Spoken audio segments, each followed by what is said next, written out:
Nowadays, people are always griping about their jobs. They feel unappreciated, unsure about their job security, and obsolete. They never know when they might be laid off and or replaced.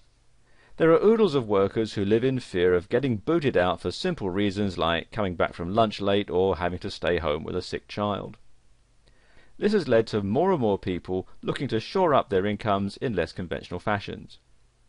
It's led many to start their own home businesses, and the internet is their platform of choice. In a world where corporate downsizing is now common, many feel that salvation lies in starting an internet business. Some say, just in case, and others feel that they've had enough of living on the whims of others, including bosses, managers and supervisors, who can tell them when to go to lunch and when they can go home. Surf the web sometime and you'll see just how many individuals have started their own internet business. Seriously, cyberspace is loaded with them. All it takes is an idea, and human beings are chock full of really good ideas, solutions to common problems. Let me give you an example. There's a website where a housewife is making a great living selling custom knife sets. She was basically a working mum who'd come home to care for her sick child. With no college degree, she decided to start her own at-home internet business selling something she just happened to know a lot about: custom cutlery. She started this business with less than $100 and looked at it as just a way to bring in some extra money. After a year it turned into something huge, and now her husband works with her and it's their only source of income. You have to admit, that's pretty darn sweet. And it all started with her passion for kitchen cutlery and the knowledge that she'd picked up over time. Many times, people think internet businesses are all big conglomerates, but actually the internet is a great leveler. It allows stay-at-home mums and average people to be able to start with little or no money and work their way up to compete with the mega corporations. When you think about it, on the net no one knows whether you're a large company or just some guy in his basement with an internet connection. In fact, it doesn't matter. What does count is whether you can answer a person's need and answer a question with a product that solves a problem. That's it. And with that, the internet has become a boon in time of strife for all those who are willing to learn and grow. You too can begin an internet business if you really want it. A close friend of mine started her business by making custom children's clothing. She uses her sewing talents and creativity to make an honest living. Now she just has to keep up with the various orders. The bottom line in all of this is that you can never get canned from your own business, and your success is completely dependent upon your ingenuity and your ability to create and market a product that people want. And here's a case in point. Now, viewers of a certain age will remember the pet rock fad, which was in the 1970s. And what you may not know is it was invented by this guy, Gary Dahl, and it was done in response to a need. There were lots of people who lived in apartments or rented accommodation who weren't allowed to keep pets. So he came up with this idea that you could keep a rock as a pet. There was generally nothing in your lease that says that you couldn't have a rock as a pet, and he released it around Christmas time in 1975, and it only was around for about 6 months before the fad wore off, but in that short time he became a millionaire. The rocks cost him only a few cents to buy. He added a few more cents for packaging, which was bought in bulk, and he sold them for $3.95 each. And he went on to, as I said, make $1 million in 6 months. So it can be done. And this was done in the days before the internet, when he had to go out and buy the rocks and package them up and ship them out to all the stores. And this video series shows you how to take ideas and turn them into a viable business that's going to get you noticed in the marketplace, and the rest is up to you. Information is what drives the web. More accurately, the search for information is what drives the web. When you start surfing the internet, querying search engines and looking at various websites, you usually have a question. Think about it. When you go to a search engine like Google and type in a search term, you're actually asking the internet search engine a question. For instance, when you go and type in something like how to get rid of acne, or acne cure, or get rid of acne, you're actually asking the question, how do I get rid of acne, right? This is the usual application of search engine queries, and we do it all the time. The search engine results, called SERPs, answer that question by giving us a list of websites that have the information relevant to answering your query. And you can see for acne cures there's a whole lot here. And when you think about it like that, you'll quickly realize that the basic reason the internet thrives and grows is to answer questions put to it by hundreds of thousands of people worldwide. In the answers to questions are businesses, product sales, fortunes made, and the opportunity to answer and supply information about a topic. It could be anything, however, the process remains the same. In order to start an internet business, you must think this way, and as a result, your idea will be the answer to a question put forth by many. Most people go into business to make money.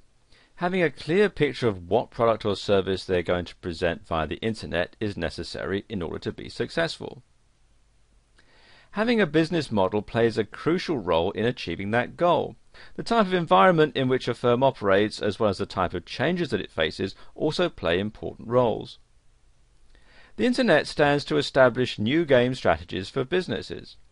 It renders existing bricks and mortar strategies obsolete, while creating opportunities for wealth creation via the web. Taking advantage of all that the internet entails involves conceiving and executing a good internet business model. Such a model must not only have the right components, but also the right linkages between them and its environment. It must also have a degree of resilience and flexibility to take advantage of change. In this video series, you'll find all of the factors and options that will allow you to go from internet business newbie to a level where you can conduct business effectively via the internet. Before we go any further, let me just give you a brief introduction to the history and terminology of the internet, along with the key segments of the internet industry. You see, the terms internet, the web, and the World Wide Web are often used interchangeably, but they're not the same. Now, the internet is a vast system of computers that are connected by high-speed communications lines and which can understand the IP/TCP protocols. The World Wide Web?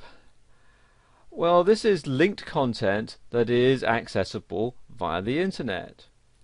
It's written in HTML, which stands for Hypertext Markup Language, and it's viewed through a browser like Microsoft Internet Explorer, Mozilla Firefox, Google Chrome, and so on.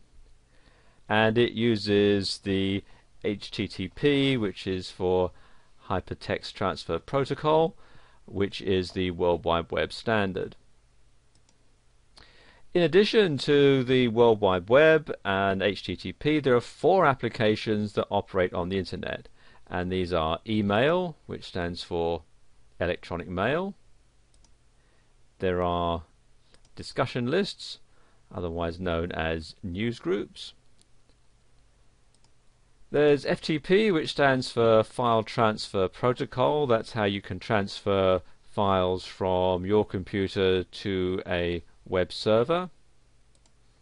And finally there's remote login, otherwise known as Telnet. Companies in the internet infrastructure are found in one of 11 market categories, or profit sites, which are grouped into 3 segments. You've got users, suppliers, and communication service providers. Users are divided into information servers, e-commerce companies, brokers and agents, service providers, and market makers. Suppliers, well, they are content creators, software suppliers, and hardware suppliers. And finally, communication service providers, they're divided into backbone operators, ISPs and OSPs, and last mile providers. Now that you know all of this, don't panic. You won't need to know a lot more than what each of these terminologies refers to, not how they work or how you can get them to work for you. You'll be dealing primarily in the browser interaction and FTP categories. Now, these sound hard, but if you can program your digital recorder, you'll be able to work on the web quite easily. Even if you can't program your recorder, with a little study, you'll be able to get a website up and running pretty easily. Everything today has been streamlined, with results being the priority and not programming acumen. Of all the business models presented, one of the most popular and considered the best business model is the information-based model. While we go over all four categories that sell via the internet, you'll notice that one of the best, fastest growing models involves the dissemination of information via audio, video, and written media. A popular form is all digital, with no physical products to store, ship, or keep track of. A digital product has an infinite shelf life, can be downloaded at the convenience of the buyer, and never needs service. It's universal and easy to set up and maintain. All you need is a website, an idea, and the ability to produce, or hire somebody else to produce, the product. Through affiliate marketing, creating the product is not even necessary. The only thing an affiliate needs is knowledge of internet marketing, which is both for sale and freely supplied all over the internet. Blogs are the new website of choice on the internet. It used to be you would set up a static website. Static websites display the same information for all users with no interaction or dynamic change happening on the page. The page is usually an HTML or text page that remains the same until the entire site is updated. Static sites are considered Web 1.0 and are difficult to manage when sites get large, and they're equally difficult to keep up to date. They are, however, cache-friendly and are quick and easy to put together. Most people have moved on to dynamic blog pages which can be updated all day long.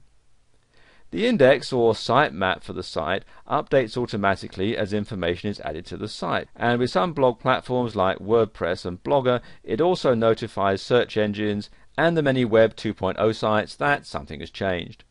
Because of this, blog platforms have become the ideal and most popular format for websites to be built on.